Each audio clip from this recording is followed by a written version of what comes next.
Salah satu bentuk asimilasinya adalah munculnya Injil-Injil yang dikarang menggunakan bahasa Arab dan juga bentuknya seperti Quran. Ya, jadi iluminasinya, tata letaknya, formatnya itu seperti Quran sekali. Salah satu yang bisa kita lihat adalah contoh di samping kita adalah Injil Matius, ya, mengenai para syuhada di sini bisyarah.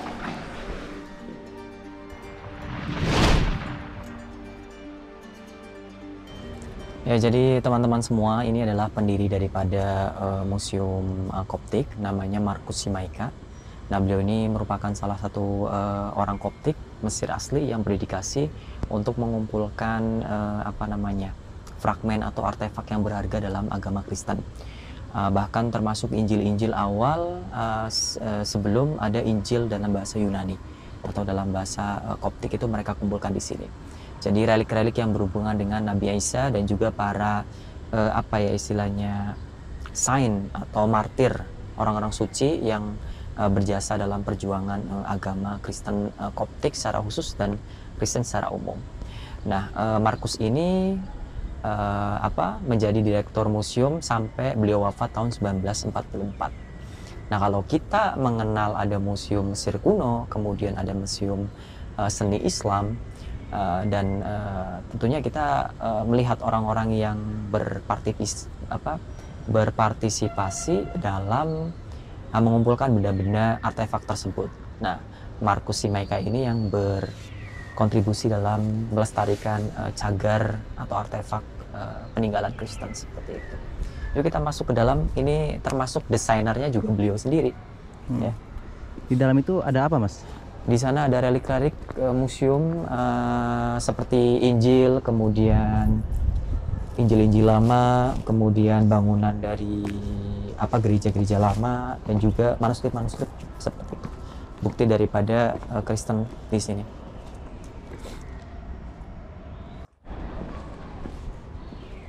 Wih, pakai bahasa Koptik. Ini. Oh, ini renovasi. Bahasa Koptik itu bahasa apa, Mas? Bahasa Koptik itu sebenarnya bahasa campuran antara Mesir kuno dengan Yunani. Jadi bahasa Koptik yang dipakai oleh orang-orang Mesir, ya. Setelah kejadian Konsili Nisea pada tahun 325 Masehi, di mana orang Koptik oleh Kekaisaran Romawi dianggap sebagai orang-orang yang murtad seperti itu karena berbeda mazhab dengan Kekaisaran Romawi. Kita masuk.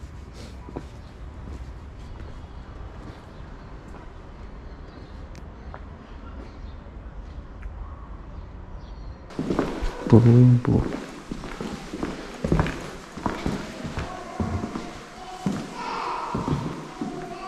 Nah, ini salib ini apa sih, Mas? Salib ginian. Nah, ini salibnya Koptik ini. Salibnya Koptik itu perpaduan antara Mesir kuno dengan salibnya orang Mesir, kan seperti ini. Ini kan kalau dalam Mesir kuno disebutnya Ankh, ya kan? Nah, kalau ini salibnya. Nah, jadi setelah Konsili Nisea itu dan orang Mesir itu disebut murtad menurut Kekaisaran Romawi, akhirnya apa? Orang Mesir itu mencoba untuk menjadi berbeda dengan Kekaisaran Romawi, baik itu kitabnya nggak pakai Yunani tapi menggunakan Koptik yang dicampur dengan Mesir kuno, termasuk liturginya atau kegiatan ibadahnya, termasuk juga bentuk salibnya. Jadi supaya ini loh identitas orang Arianus, orang Koptik seperti itu.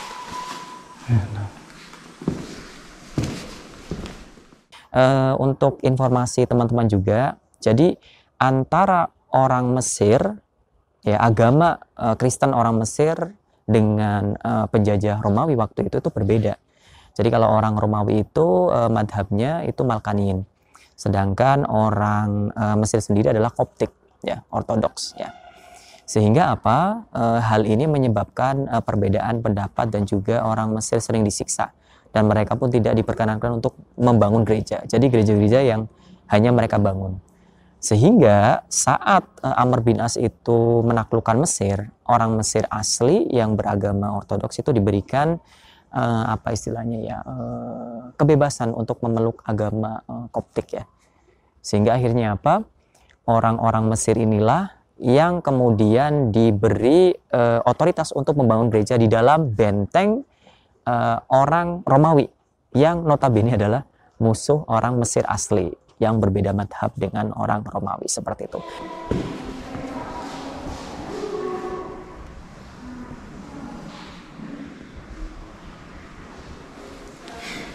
Ini gambar salah satu kitis atau sign dari kanisa Irmia.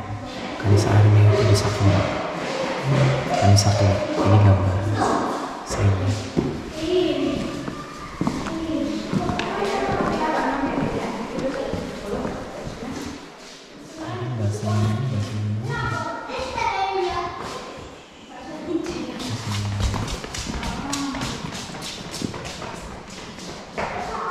Sapporo, dari Sapporo.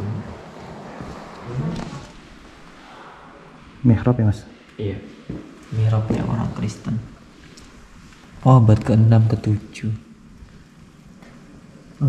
Ini tuh kayak gini-gini tuh apa sih mas? Lambang apa? Iya, jadi ini tuh lambang daripada Nabi Isa dengan Sayyidah Maryam, ya kan? Bunda Maria itu yang duduk di singgasana membawa Nabi Isa, kemudian di sekelilingnya itu ada para saint atau orang suci. Cuma kalau saya menjelaskan ini sepertinya kurang tepat juga karena menggunakan istilah yang harusnya digunakan dalam teologi Kristen, bukan Muslim.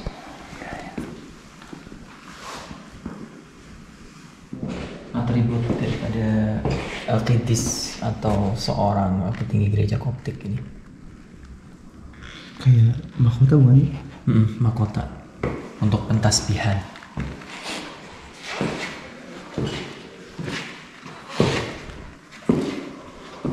Jadi film-film.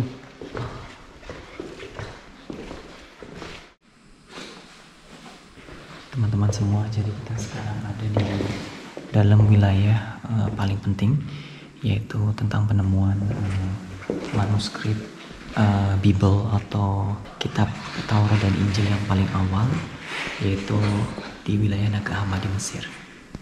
Dan ini banyak harta karun bagi kajian kristologi, seperti itu di Mesir khususnya yang berkaitan dengan teologi ortodoks Mesir, seperti itu. Dan teman-teman bisa lihat ininya sangat tua sekali, abad ketiga dan keempat Masehi, seperti itu. Dan nanti setelahnya kita akan melihat salah satu contoh daripada ini Najah Hammadi menggunakan bahasa Koptik dan ditulis dengan kertas papirus Mesir. Najah Hammadi itu apa? Nama tempat? Najah Hammadi itu nama tempat, nama kecamatan.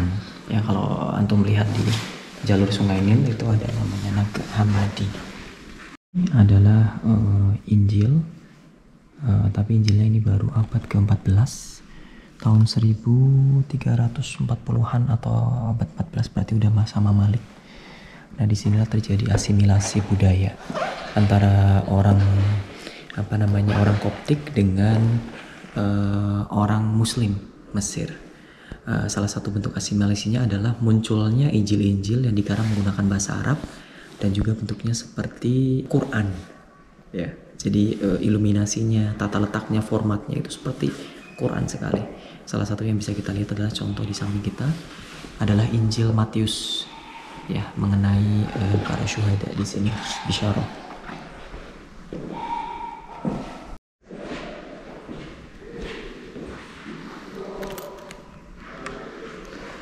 Bagi yang ngerti tarik, nggak bakal tertarik kali gini-gini nih.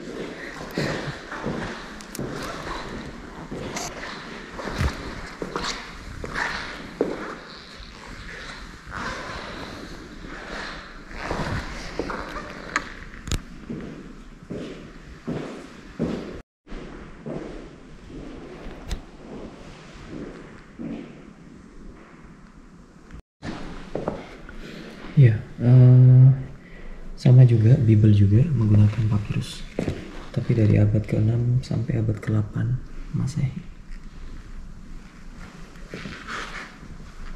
Ada bab namanya Mazamir.